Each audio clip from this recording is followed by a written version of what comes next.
In today's video, we're going to talk about the anime that's been taking the world by storm, and that's Dandadan. Now, I'm not gonna lie, I really did not know what to expect when the show started, so I feel like a lot of people have been trying to tell me to watch this for a while, and you know what I'm saying, I've been slacking low-key, but I took the time, started watching it. Honestly, it's the anime's been really funny, or I say really goofy. So for y'all that have been watching, like, that watch the streams of me, you know what I'm saying, definitely check them out if you have the chance. I tried to watch Devilman Crybaby, and that show was weird. Like, that shit was very weird. The animation and art style was kind of quirky, but I wasn't a huge fan of it. Like, I was actually gonna make a video about it, but it never kind of came up. So definitely let me know in the comments down below. Dandadan is like if you take Devilman Crybaby and then make it less weird. So the plot is about a girl named Momo, who's a high school girl who believes in ghosts but not in aliens, and that distinction is very important because other main character is Ken Takakura, and he believes in aliens but not in ghosts, and essentially their paths cross. And the first episode starts with them trying to prove each other wrong. Momo's trying to show that ghosts exist and aliens don't, and for Ken, vice versa. And we basically find out that both things exist, and it's some weird shit. So essentially, and really, you gotta follow along with me because it's not gonna make sense otherwise. So Ken ends up being taken over by a ghost. Momo ends up, I guess, essentially being taken over by aliens. And Momo has telekinesis powers now. Whereas Ken, he has a little bit more of a raw deal. So for Ken, he is taken over by a ghost grandma. Whenever she's possessing him, he loses his, I don't know if I'll get demonetized, but he loses his penis. We gotta be straight up. He loses his penis. And it's just like, that alone is just weird. It's just weird shit. You know what I'm saying? It doesn't even make sense. Like, don't question it, honestly. It is what it is. And I guess the ghost grandma wanted people to suck on her titties. So again, a lot of stuff is just going on. The point is, honestly, I'm like 4 episodes in. I really don't even know what they're actually trying to do. Obviously, Momo is trying to help make sure Ken gets his manhood back. So obviously that's good. But there's more caveat to that, right? So when the show starts, we kind of see that Momo she had this crush back in the day, like back in elementary school. All she knew about him was his name, and she's like, oh yeah, I would date these guys to make because of my crush. I wanted them to kind of be similar to him, but none of these guys are like him. And at the end of the first episode, we come to find out, spoilers ahead obviously, the nerd nigga, we find out that he's her crush, and that's like a whole big thing. It's so bad that Momo can't even hear his name. So she's like, yeah, your name's not Ken no more. I'm not gonna lie, your name is Okarun. So it's just you know what I'm saying, like Akira, but like it's Okarun. So that's the whole thing. And essentially we're just kind of trying to save Okarun from getting his manhood back. So that's like the whole kind of thing. But yeah, that's like the whole that's like the main plot, and it's just a fun kind of story. And honestly, when people were recommending Dandadan, I thought it'd be more of a serious plot. People would recommend like Frieren or Cyberpunk. Those are two of the anime that a lot of people were trying to get me to watch. I've been watching actually Frieren, so be on the lookout for a Frieren video as well, because I'm gonna be in my bag for sure. When I started watching Dandadan, I was thinking in my head, like, there's no way on earth this is the kind of anime that like people love. It's very goofy.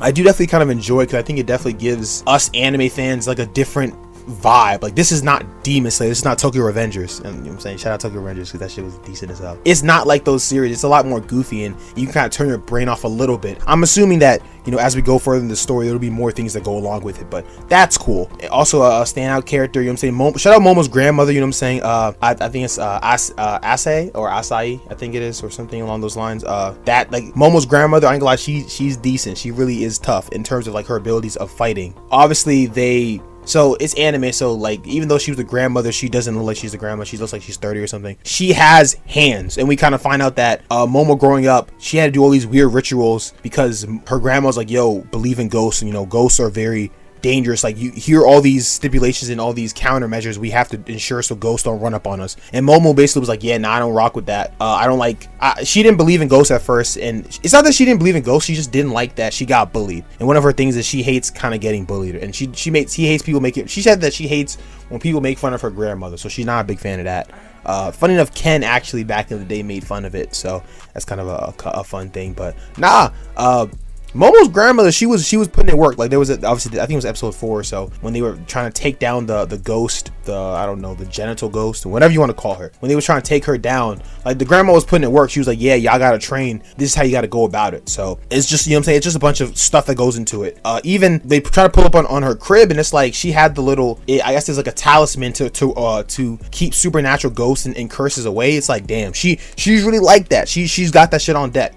One thing that is interesting about Dandadan is, so I know that it's a supernatural thriller, action, and romantic comedy, but kind of knowing how they're gonna play around with that combination and kind of balance that, right? So one episode involved a lot of Momo and Ken fighting, like they were literally fighting a curse because she forgot to put the talisman. I talked about a little bit about that a little earlier, but she forgot to put the talisman back on her grandmother's crib, like the actual outside gate, and because of that they had to fight a curse.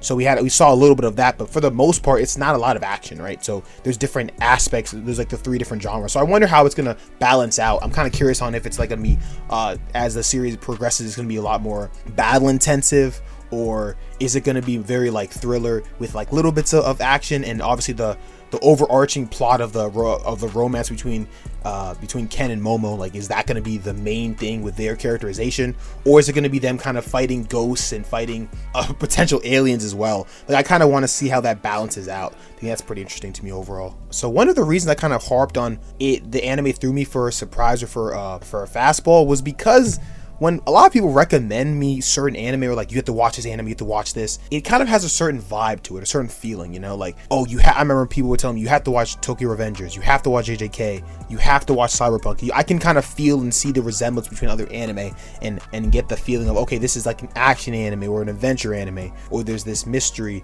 that we have to solve. And Dandadan, with it being, Dandadan honestly was nothing like that, so kind of threw me for a surprise. And it's kind of not similar to your, I'm gonna say, your average popular anime, because I feel like your average popular anime tends to be more, like I was saying, more action and adventure based. This, I mean, this could, I guess, is pretty interesting in looking at how this anime lends towards it being less of your everyday anime and more being when I was telling my brother about this anime, it's more of, I think, like a slice of life almost kind of series, and how that could honestly probably help it stand out more than the JJKs of the world in its own, avenue and stuff. But that kind of honestly brings me up to another question I kind of have for you guys is, what avenue do you want Dandadan to kind of end up and lead to? So I've kind of spoken a little bit about how there's 3 different genres for it, but would you guys want it to be, a lot of anime like JJK? JJK is a big example of this, where it started very kind of fun and loving, and it was very, very chill and not serious, and it ended up being like super dark and shit towards the end of the series. How do you want Dandadan to kind of hit that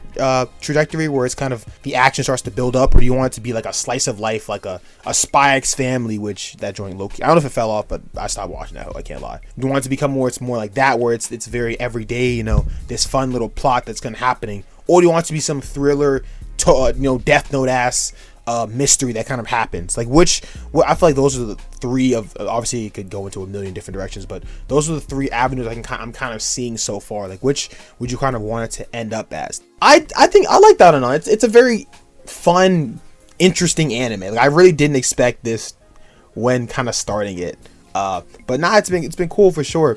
I'm anticipating more kind of characters and stuff like that, what kind of ends up happening. So just looking at it, comparing, like I'm trying not to play the comparison game within the new anime, but you can see the Momo and Ken thing going on with like the chemistry and stuff. We can see that kind of playing into a part. You can see that like that romance is kind of building. Like even Momo's grandmother was like, yeah, you kind of like him, and she's like, nah, chill.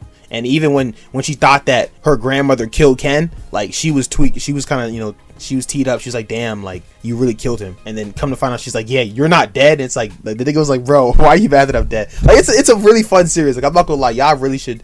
You guys are probably tuned if you're on the video, but you guys definitely got to tune into it. And let me know if you guys want to see more. Dandadan kind of content. It's definitely something that I think would be fun to kind of explore. We can go over episodes and stuff like that. I don't have any problem. You want to get back into the kind of content game and content bag and whatnot. So I think that it'd be a fun kind of thing. We can kind of go over episodes and stuff like that, but you guys let me know down in the comments, obviously.